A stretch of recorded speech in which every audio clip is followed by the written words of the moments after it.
Recharge खत्म होने के बाद आउटगोइंग के साथ साथ इनकमिंग कॉल का भी बंद होना। सर, जब प्रीपेड प्लान एक्सपायर होता है या मोबाइल रिचार्ज की वैलिडिटी खत्म होती है तो आपकी आवाज बंद कर दी जाती है। फोन मेरा, सिम कार्ड मेरा, नंबर मेरा, तो सर रिचार्ज खत्म होने के बाद आउटगोइंग कॉल बंद होना समझ आता है, लेकिन इनकमिंग कॉल बंद होना सरासर मनमानी है। सर, हमारा मोबाइल नंबर आज हमारी डिजिटल पहचान बन चुका है।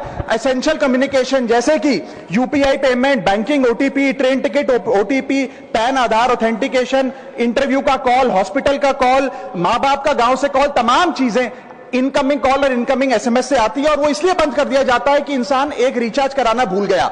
सर, इनकमिंग कॉल बंद करना is not stopping of a service, ये हमारे राइट टू कम्युनिकेशन को स्टॉप करने जैसा है। सर, जैसे आपका आधार कार्ड इसलिए एक्सपायर नहीं हो जाता कि आपने डिटेल अपडेट नहीं करी, या आपका बैंक का खाता इसलिए बंद नहीं हो जाता कि आपने मंथली डिपॉजिट जमा नहीं किया, या आपका वोटर आईडी इसलिए सस्पेंड नहीं हो जाता कि आप एक चुनाव में वोट डालना भूल गए, ठीक उसी तरह आपका मोबाइल नंबर इसलिए सस्पेंड और डीएक्टिवेट नहीं होना चाहिए कि आप एक रिचार्ज भूल गए। सर, मैं सदन में फ्री आउटगोइंग की मांग नहीं कर रहा, फ्री डेटा की मांग नहीं कर रहा, लेकिन इनकमिंग कॉल फैसिलिटी की गारंटी होनी चाहिए। मेरी 3 स्पेसिफिक मांग है। पहली, प्रीपेड मोबाइल कनेक्शन में इनकमिंग कॉल और इनकमिंग एसएमएस कम से कम 1 साल तक कंटिन्यू रहे, चलता रहे from the date of the last recharge, ताकि एसेंशियल कम्युनिकेशन चलती रहे। दूसरी, deactivation of the mobile number after 3 years. ऐसा ना हो कि आपका मोबाइल नंबर किसी को आपका मोबाइल नंबर बंद करके किसी और को अलॉट कर दिया जाए। कम से कम 3 साल का ग्रेस पीरियड देना चाहिए from the date of the last recharge. And third demand, mobile operator should introduce a low cost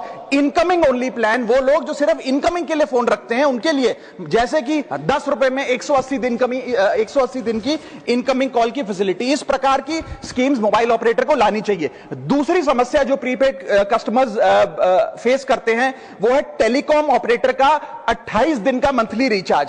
साल में सर महीने 12 होते हैं, लेकिन 28 दिन की रिचार्ज के माध्यम से 13 टाइम्स रिचार्ज कराना पड़ता है। कैसे सर? 28 दिन into 13 times is equal to 364 days। ये एक बड़ी क्लेवर स्ट्रैटेजी है जिसके चलते आपको फीलिंग 30 दिन की देते हैं, लेकिन आपसे डीलिंग 28 दिन की करते हैं। सर, दुनिया में हर जगह बिलिंग साइकिल कैलेंडर मंथ के हिसाब से होती है, 30 या 31 दिन।